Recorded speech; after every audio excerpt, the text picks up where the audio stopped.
The night sky was filled with bright stars. Loud cries could be heard in the middle of the mountains. A small house was surrounded by a fence with barbed wire. There were traps on the way to the house, and a child's cry could be heard in the middle of this area. A man took an axe from the wall and thought a rat had snuck in. The man stood in the middle of the gate and said that if someone wanted to rob his house, that person was very unlucky. He gripped the handle of the axe in his hand fiercely and declared that he was a hunter. Hiding around the corner of the house, the hunter thought that this was no ordinary thief since he was able to dodge all the traps and even hid his presence. The hunter swung his weapon and rushed forward, running into the stable. But he realized that there was no one there. He then touched the bridge of his nose and thought that he was hallucinating. He said that he had been hearing phantom sounds since he found out that they could not have a child. Suddenly, his mouth opened in shock seeing something below. A newborn baby was lying on the haystack. The hunter held the baby close to him, gritting his teeth.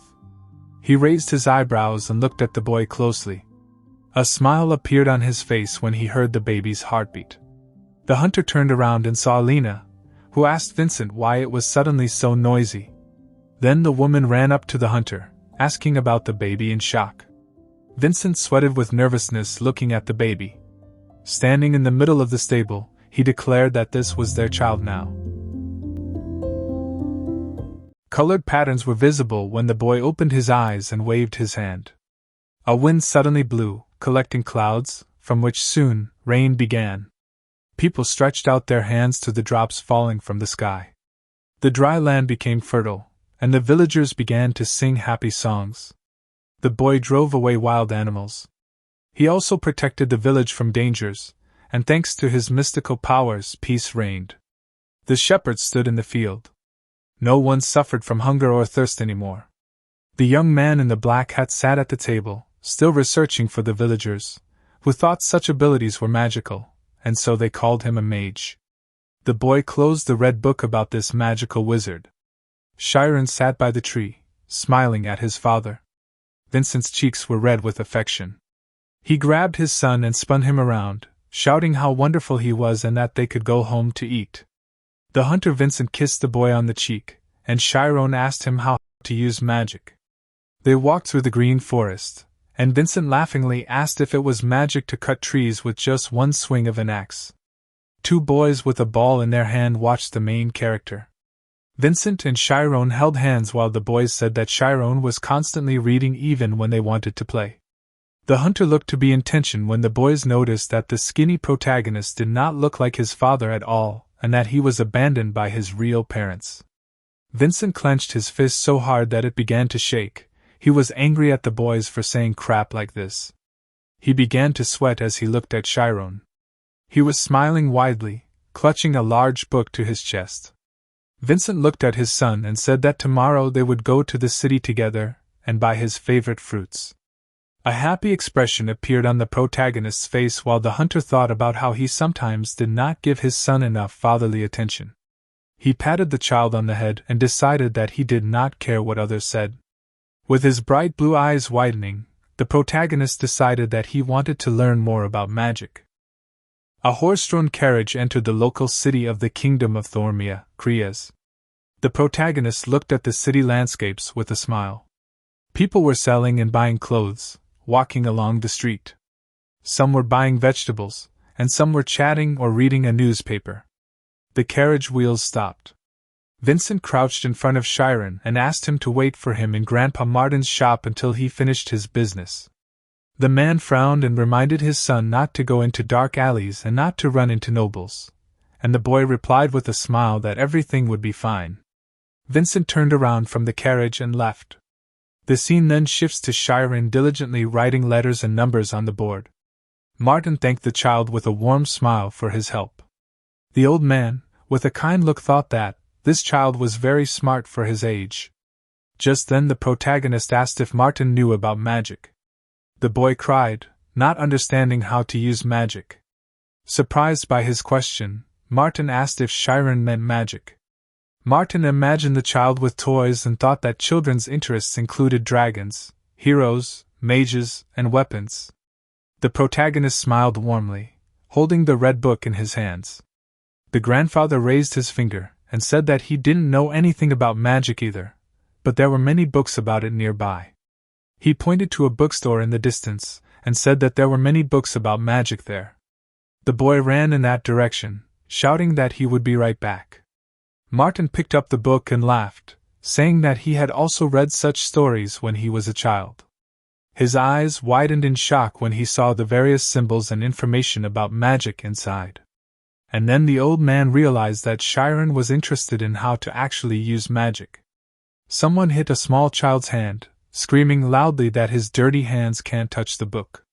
The store employee put her fists on her hips and shouted that expensive books were not meant for peasants because they were not sold in ordinary stores. While the child was looking at the shelves in admiration, wondering if those books are so expensive, then where did his dad buy the red book from? A customer in a suit came in and asked if everything they ordered had arrived. The woman greeted the suited man who looked away in confusion. Shirone was completely immersed in reading the books which all seemed the same to him.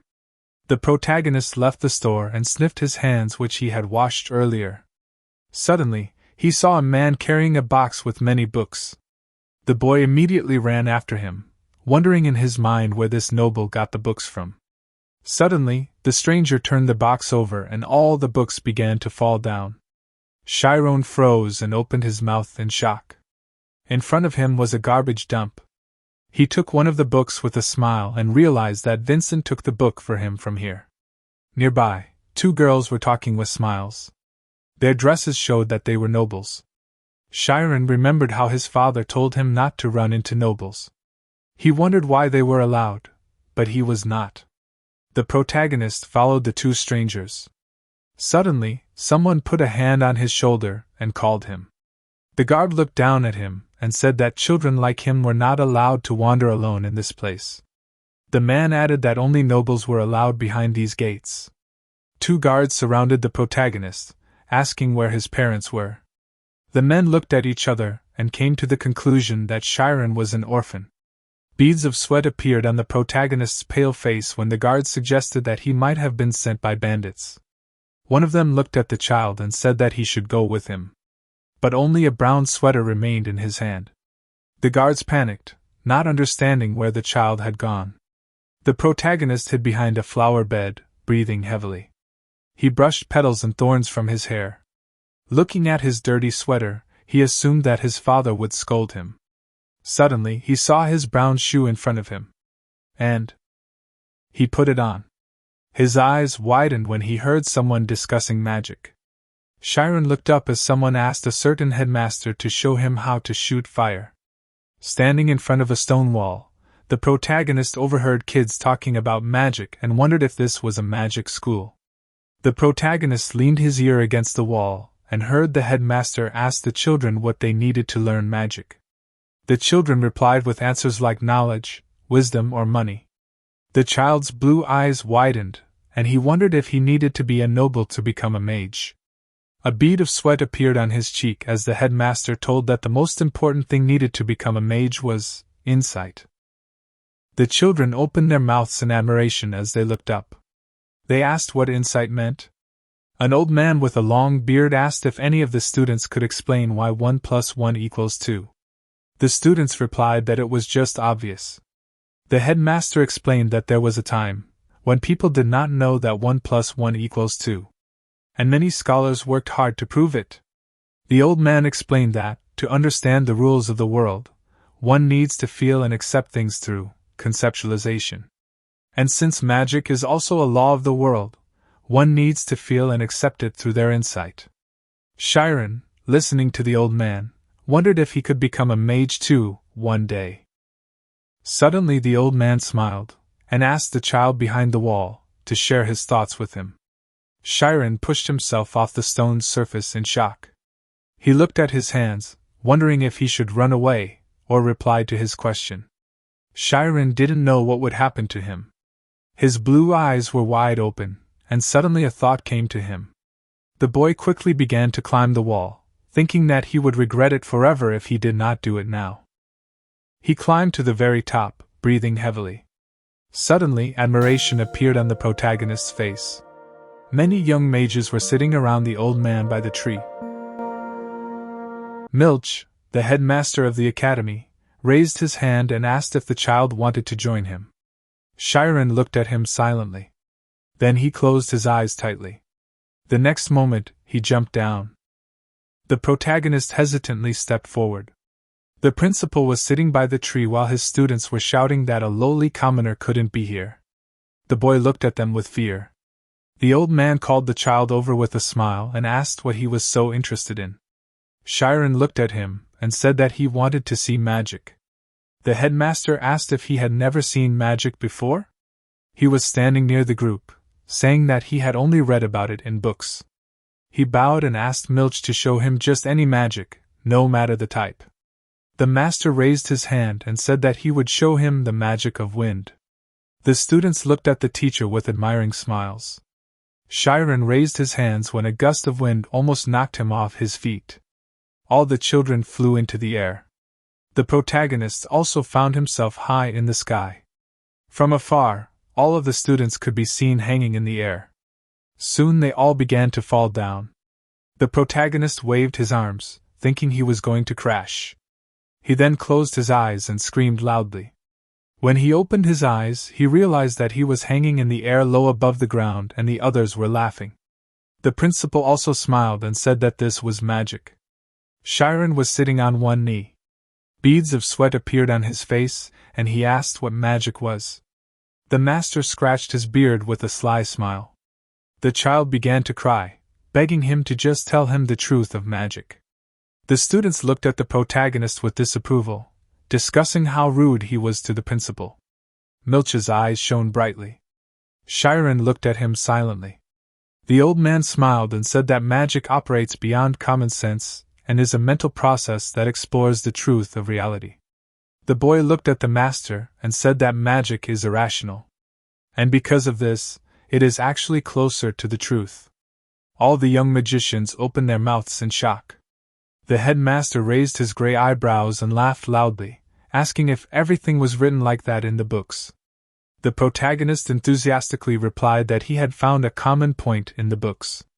He further explained that a lot of famous people's thoughts were made fun of, but in the end they were correct, so our protagonist thought that the truth is hidden in the unusual. Stroking his long beard, the director agreed with Shirone. Shirone clenched his hands into fists and asked loudly what he needed to do to study magic. The old man thought with a smirk that this genius child was trying to get the right information, despite the difficulties in order to study it on his own. The protagonist's blonde hair fluttered in the wind, and the headmaster realized that the protagonist truly believed that he could do it. The headmaster frowned, thinking that unfortunately Shirone was a commoner, and said that instead of explaining, he would rather show him. Shaman smiled and folded her hands when the old man asked her to enter the spirit zone. The protagonist looked at the girl dumbfounded. Her eyes shone brightly and she announced that she had entered the zone. The headmaster sitting by the tree asked her to guess how many coins he was holding in his hand, and the little girl said the number 6. The protagonist's mouth dropped open in shock, as the headmaster shouted that she had answered correctly. He showed the coins in his palm and replied that when a mage focuses, their mind becomes so sensitive that they sense everything around themselves. And outstanding mages are even able to count the number of leaves on a tree from afar. Shaman closed her eyes and said that there were now 3 coins. The mentor showed the corresponding number of coins and said that a mage entering such a state sees the world in an extraordinary way and can eventually manipulate reality. The protagonist froze in horror, thinking about this ability to immediately feel the change in the situation happening in front of you. The headmaster added that anyone can do it. He smiled and advised the new student to practice in a quiet place, and to first feel himself, then erase himself. The mentor looked down and said that if the protagonist succeeded in doing this, another world would open up before him, and then asked if Shirone understood what he said. Shirone opened his eyes wide and replied that, if he did not feel himself, then there would be no way to erase himself. Milch thought with a sly grin that this boy continued to surprise him, and offered him to try right there. Milch thought to himself that if the child is unable to enter the spirit zone, he won't be able to learn magic. The protagonist closed his eyes and tried to feel himself. He imagined his brain, but decided that this was not what he should feel. Then he imagined his senses, and the reality he felt. He felt that these things are merely in his brain. Instead of feeling things, he decided to erase his senses one by one. Then with a bright flash, Shirone closed his fists and removed all his senses.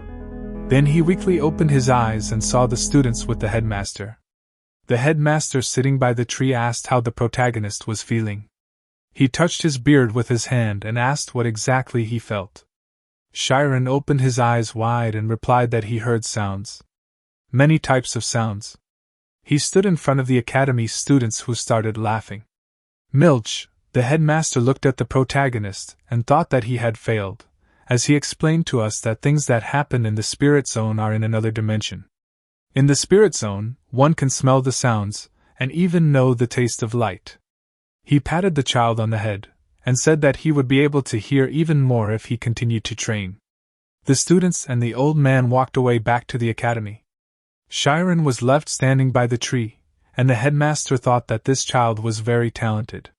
He rubbed his beard thinking that, if the protagonist had been born a noble, and trained from an early age, he would have been able to achieve the same as these students.